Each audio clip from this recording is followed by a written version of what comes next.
God, forgive me.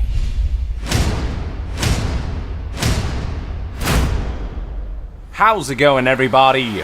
It's Young here with my analysis of Final Fantasy XV's Omen trailer that Square Enix dropped recently. Now, before we proceed, I must warn you that this analysis contains spoilers for Kingsglaive and Brotherhood, Final Fantasy XV. So if that's a big deal for you, definitely watch those first and then come back.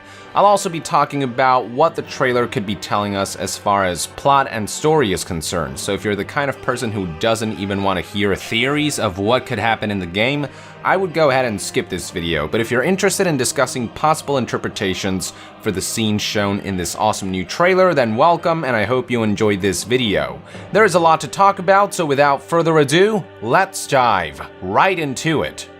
Something to keep in mind is that what you're seeing here is a premonition or omen that King Regis is being shown of his son Noctis, so don't take everything you see here too literally. Shit gets really weird and dreamlike in this trailer, but like with any premonition, I think interpretation plays a key role. The trailer begins as Noctis pulls up at a gas station to refuel his car. Nothing unusual. The camera then shifts to a bird's eye view of the scene where we are shown a better look at the setting, and it's just one of those typical gas stations you'll find scattered throughout the world. But this location is not to be confused with the Hammerhead gas station and car repair shop run by Sid and Cindy, which is a little more extravagant than this. Moving on, as Noctis heads into the building, the scene seamlessly shifts into a rather fancy room. Books litter the shelves in the back, and in front of Noctis is what looks to be Luna's room. As Noctis looks around, he spots a number of things, starting with these two portraits directly above the two beds. Both of these portraits are actually concept artwork of the game. The one on the left shows King Regis holding his son in his arms, a scene that we got to see in action in the game's Dawn trailer. And the one on the right depicts Luna and Noctis as childhood friends with their two dogs, Umbra and Prina. All we know about these dogs is that they're both owned by Luna and are described to be faithful servants. And from what I've seen, they will act as sort of a bridge between Noctis and Luna when the two are apart. Overall, expect the two dogs to provide help in their own way. Something else that I noticed about this artwork is that Noctis has bandages wrapped around his right arm. This indicates that the artwork we're looking at here happened shortly after Noctis was attacked by a Merilith, which resulted in the death of a woman who is rumored to be his mother, and this also resulted in Noctis's injury.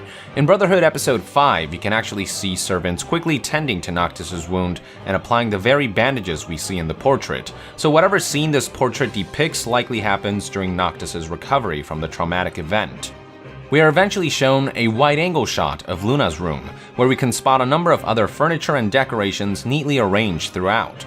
Most notable of which is this mannequin dressed in what I can only assume to be Luna's wedding dress. The way it's standing there untouched by its lonesome seems to be a premonition of how the politically motivated wedding between Noctis and Luna will not be carried out as planned, which is exactly what happens in Final Fantasy XV after the Niflheim Empire executes an all-out assault against the Kingdom of Lucis in the opening hours of the game while Noctis is making his way to the wedding, ruining that event. And overall, one look at this shot, and it's clear that there's a thick air of foreboding permeating throughout this scene. Little details like the tipped-over sofa chair and the stormy clouds thundering outside the window gives off the sense that something is not quite right. The words, "there's a storm coming," feel rather appropriate in this situation. This is a stark contrast from when the same room is shown in Final Fantasy XV's Reclaim Your Throne trailer, where we see young Noctis and Luna jovially conversing, while Umbra and Prina peacefully rest on the floor. It's quite apparent that this room holds many fond childhood memories for Noctis, but the way it's depicted in the Omen trailer seems to foretell that a dark future lies ahead for both Noctis and Luna. Before we move on, one last thing I would like to analyze in this scene is the ominous dialogue spoken by the voice of a child. The voice says, "To crown the King of Light is the calling of a crystal. Only the true king, anointed by the crystal, can purge our star of its scourge."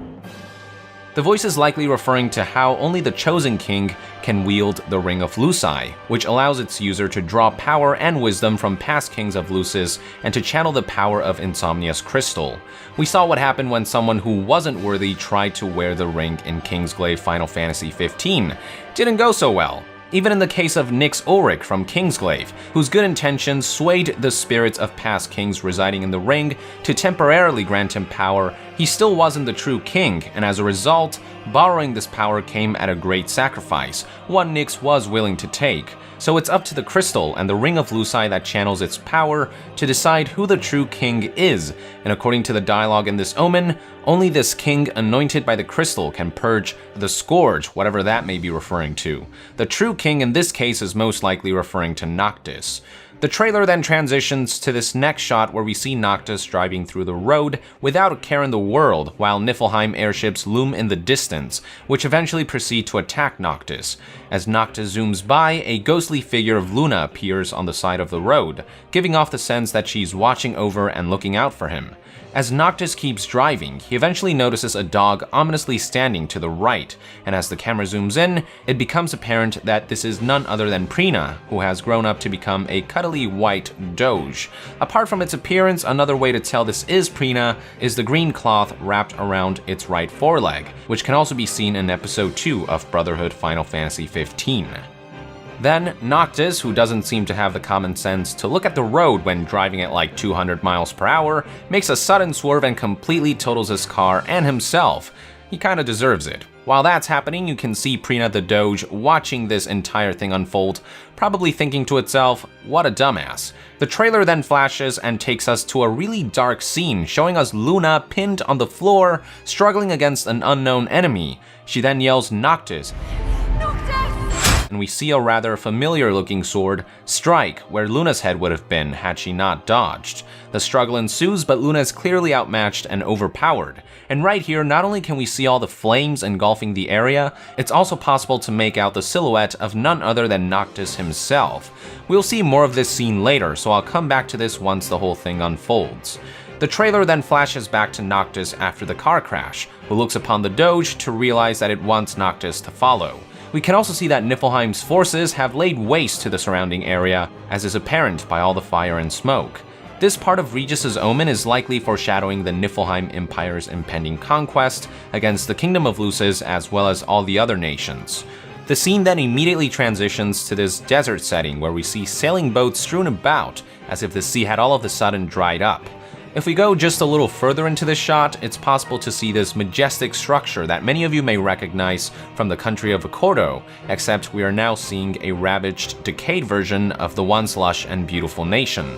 This part of King Regis's Omen seems to suggest that calamity will befall on Accordo, and we do actually get to see hints of this in other Final Fantasy XV trailers, where we see Noctis and crew caught up in the middle of the Niflheim Empire forces, as well as a really pissed off Leviathan. One smaller detail I would like to note is that the ransacked sailboats strewn about here can also be spotted on the waters of Accordo in footage and screenshots alike, further proving that we are indeed looking at a ruined version of the lush nation. Then things get really bizarre as the dog enters through what looks to be a gateway or portal residing inside this boat. Let me remind you once again that this is a vision that King Regis is getting as an omen of things to come, which is why this entire trailer has such a strange, dreamlike feel to it. So Noctis enters the sailboat and seamlessly transitions into a moving subway train.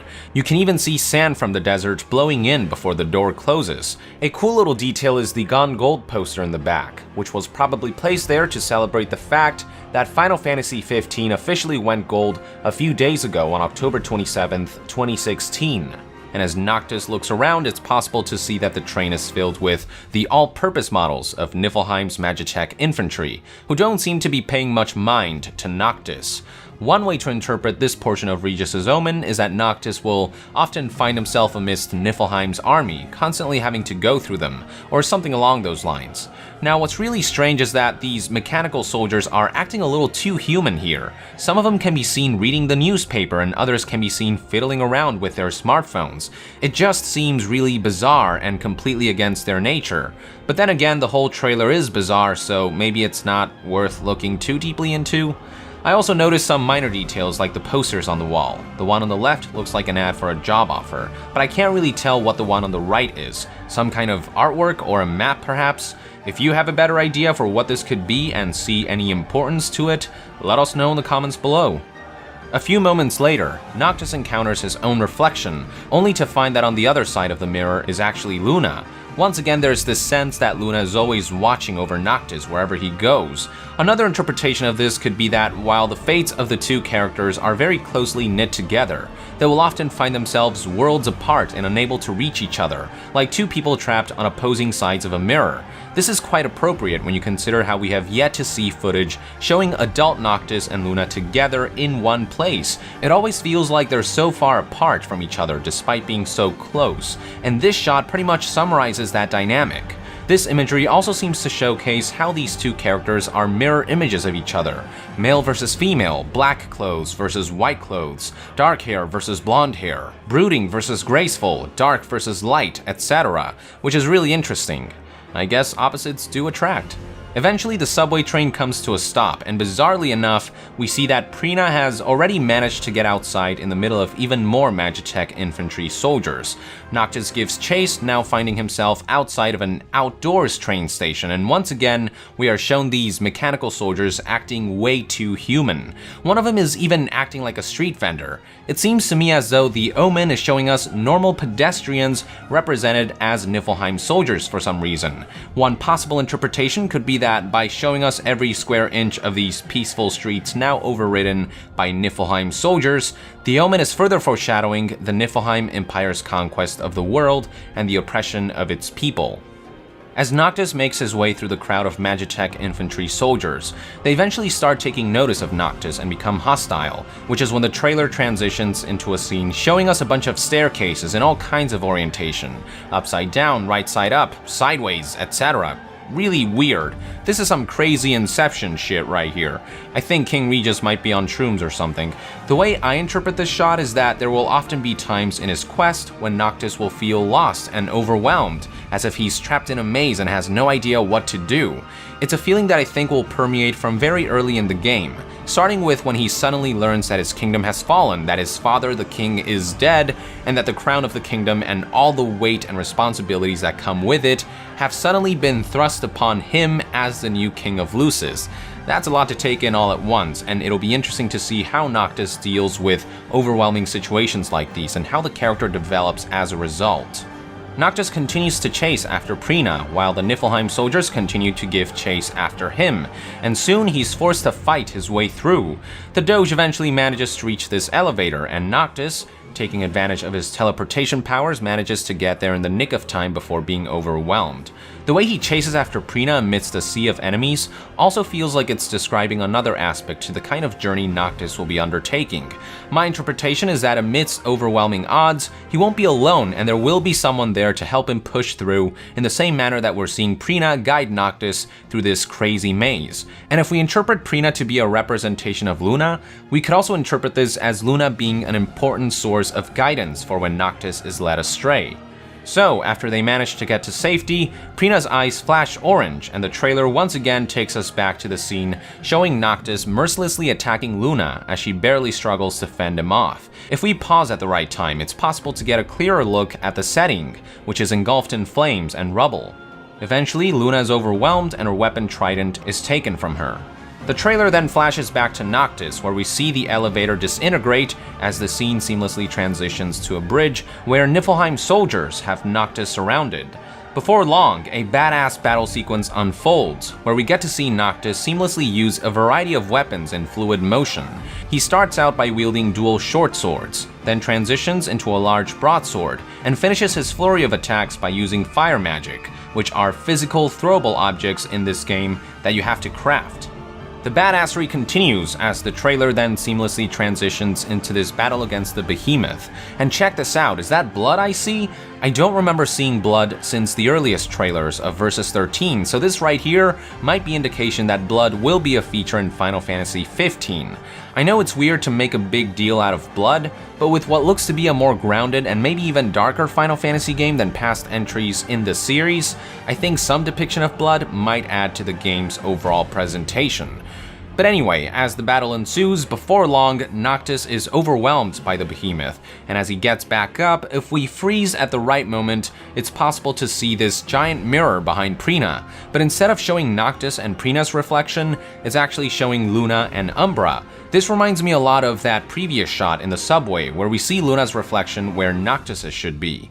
I think we are once again seeing the mirror motif, showing how these two characters are mirror images of each other, as well as the kind of dynamic they'll have in the game. Always there for each other, but constantly out of reach, like two people trapped in opposing sides of a mirror trying to find their way back. Another cool way to look at this is that Noctis will have Prina, a representation of Luna, as a guide to help him find his way when he's led astray, whereas Luna will have Umbra, a representation of Noctis, as her guide to help her find her way when she's led astray. So in some ways, it's like they're always accompanying each other, even if they're separated. And you know, there are a ton of ways you could look at this, but I think the basic message here is that these two characters are very closely tied and connected to one another, like two sides of a coin, and even when split apart, are constantly striving to guide and find each other. I think that's what King Regis might be getting out of this part of the Omen he's being shown. This is further represented as we see Noctis and Luna jumping towards the mirror and towards each other, each with their respective dogs, Prina and Umbra, beside them. It's like watching two sides of a coin trying to meet each other. They're so close yet so far away. As the two jump in the mirror, the trailer once again does an awesome transition, this time taking us underwater. The camera then pans up to reveal Niflheim airships invading Accordo, and things are not looking good.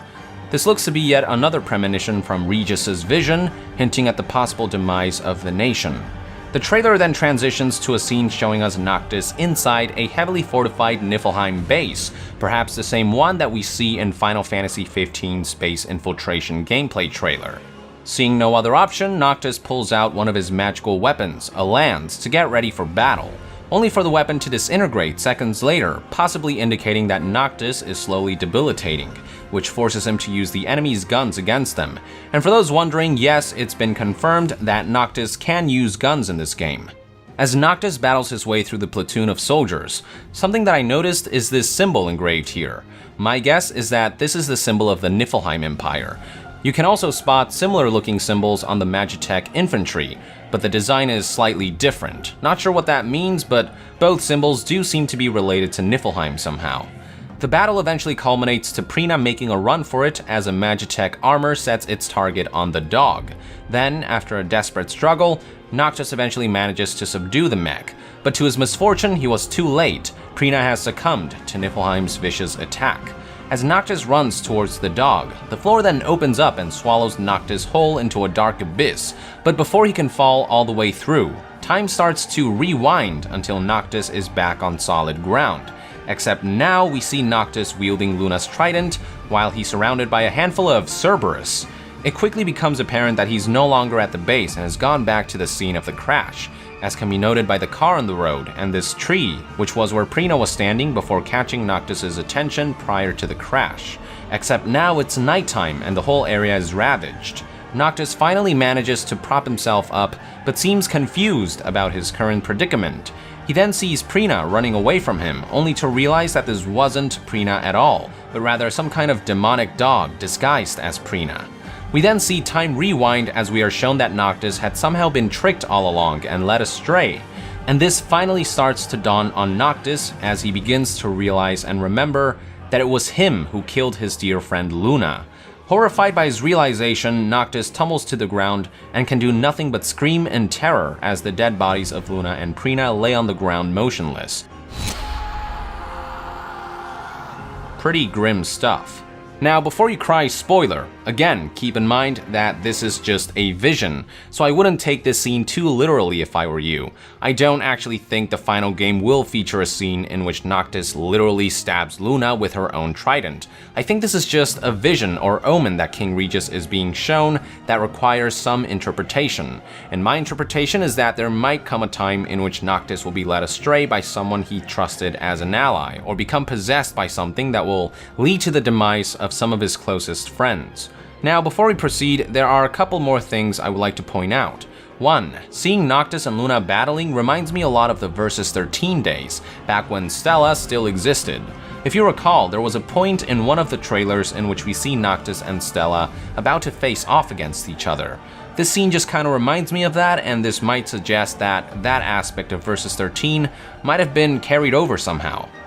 2. This fiery setting reminds me of the intro to Final Fantasy XV, where we see Noctis and crew fighting against the demonic humanoid sitting on the throne who has been confirmed to be Ifrit. This makes me wonder if this fiery portion of King Regis's Omen is somehow related to that inevitable battle. Could this mean that Ifrit is somehow involved in a plot to lead Noctis astray for whatever reason, and will all of this somehow culminate into the death of his childhood friend? Is Luna Nox Florette meant to be 15's Aerith?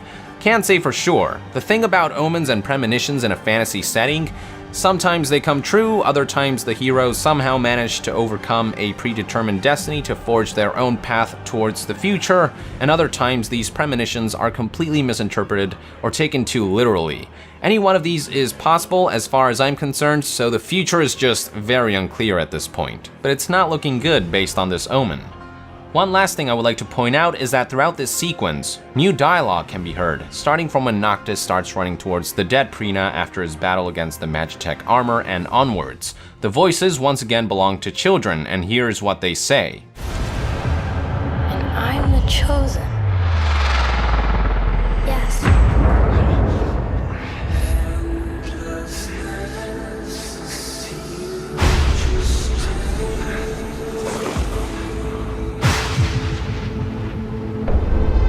I guess I can do it.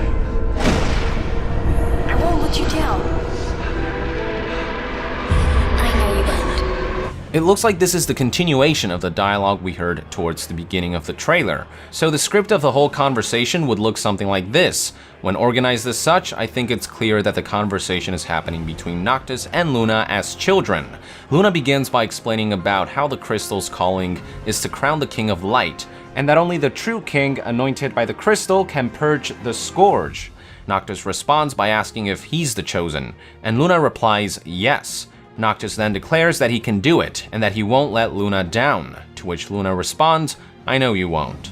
Knowing the context of this conversation and hearing it play in the background while Noctis brutally assaults Luna makes this scene really tragic. We can only hope that King Regis's Omen doesn't pan out the way it's being shown here. So after Noctis screams in terror after realizing what he's done, the trailer then flashes white and we hear the voice of King Regis saying, How many must die before you are satisfied? Then an unknown entity responds, I have seen many deaths, but now I'm only looking forward to one. And then I can rest. By this point, the scene comes into focus and we see King Regis in front of what I can only assume to be Insomnia's crystal, which can also be seen briefly in Kingsglaive. As for who's talking to Regis, I'll share my theory once they finish their exchange, but I definitely get the feeling that the crystal is heavily tied to this dialogue, as well as the omen that Regis sees in this trailer. Anyway, Regis then responds with, He will take responsibility, you know. The voice then replies, As must we all. while the camera gives us an overhead view of the city of Insomnia. The camera then shows us King Regis making his way towards a balcony, and something that is immediately clear is that at this point, even walking is a struggle for him.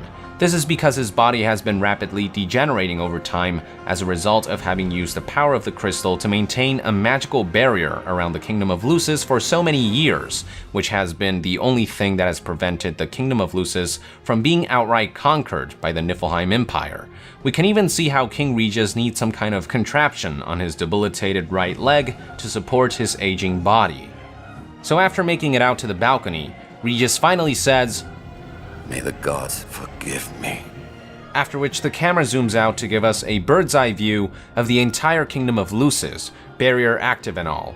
Clearly this scene takes place sometime before the events of Kingsglaive, or at least before Niflheim manages to bring down the crystal's magic barrier. The trailer finally concludes as King Regis broodingly walks back into the building, none too happy about his current predicament, whatever they may be. Alright, so with that out of the way, let's try to analyze this little exchange between Regis and the ominous voice. The first question that comes to mind is, who is King Regis talking to? I have two theories. One, he could be talking to the crystal directly. Perhaps the crystal has a mind and consciousness of its own and has the ability to exchange dialogue with those who wield the Ring of Luci. 2, he could be channeling the power of the crystal to talk to one of his ancestors residing within the Ring of Luci. Notice how the ominous voice sounds very similar to the voices of past kings that can be heard in Kingsglaive when their spirits appear before Nix Ulrich. You call upon the wards of this world's future, mortal. And if you come lusting for our power, you must first stand in our judgment. I have seen many deaths, but now I'm only looking forward to one. And then I can rest. So this could very well be that King Regis is speaking to one of the past kings of Lucis. Either that or again the crystal has a voice and consciousness of its own. As for what the two are talking about, first things first, it's important to recognize that it was most likely the voice that gave Regis the omen seen in the trailer, so their dialogue is probably in reference to that vision. Now with that in mind, my first impressions of this exchange is that King Regis is not all in control of whatever predicament he managed to find himself in. The one who's actually in control seems to be whoever the voice belongs to, whether it be the crystal or one of the past kings. And from Regis's first line, how many must die before you are satisfied? It looks like the voice is seeking some kind of satisfaction that comes at the cost of many lives. But something changed, whereas before the voice was satisfied with witnessing many deaths, now he's looking forward to only one. Is it referring to the death of Noctis or perhaps Luna as the omen seemed to indicate? Or maybe even King Regis himself? Hard to say for sure, but King Regis doesn't seem all too pleased with whatever the voice is planning, and it's almost as if he's being forced to go along with it. This is further evidenced by his last words, "May the gods forgive me." King Regis seems like he's quite guilt-ridden about something, and one possibility I can think of is that it's because for whatever reason, he can't or won't do anything about the calamity that the omen foretold, perhaps because someone's got him under their thumb. This brings me to the theory of who I believe to be the true final boss of Final Fantasy XV. We already know it's not Ifrit, as confirmed by Final Fantasy XV director Hajime Tabata, and it'd be easy to assume that it might be Emperor Eodolus Aldercapt or Chancellor Arden Izunia, but I get the feeling that there is a higher power at play here. What if the source of the voice is the true main villain of the game? What if the final boss is actually one of the previous kings of Lucis or the crystal itself? And what if it's this entity that the voice belongs to who has been keeping King Regis in check?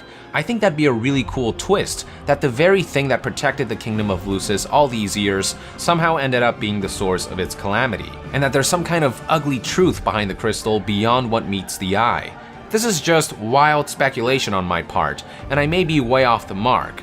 All I know is I have a really bad feeling about the voice. It's clearly a being with great power, but doesn't seem to care much about the greater good, and instead seems to be seeking to satisfy its own selfish needs and interests, even if it means the death of others. No entity with that kind of mentality can have anything good to contribute. So that about concludes my shot-by-shot analysis of the trailer, but one more thing I'd like to point out is the way Noctis's appearance changes throughout the trailer.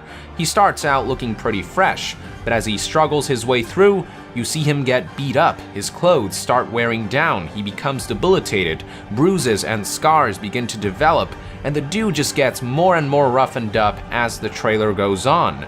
I think this might be indicative of the kind of journey Noctis will have in 15. Things will start out relatively jovial, but as the game continues, I get the feeling that we'll see him go through some really tough struggles. As a result, I think the Noctis we see in later stages of the game will be very different from the one we see at the beginning, in the same manner that the Noctis we see at the end of the trailer is different from the one we see at the beginning. And also the game's prologue battle against Ifrit hints as much, as we see a Noctis that looks older and more mature than the one we see at the beginning of the game. Alright, so the trailer eventually comes to an end, and that is all the information I've got for you guys, and with that, I would like to conclude this trailer analysis. Thank you for tuning in. Let us know in the comments below if I made any mistakes or if I missed anything, and I would also love to hear your own interpretations of the omen that King Regis is being shown by the mysterious voice. And to be further updated on all things Final Fantasy, stay tuned right here on Young Yeah. I'll see you guys next time. Young out.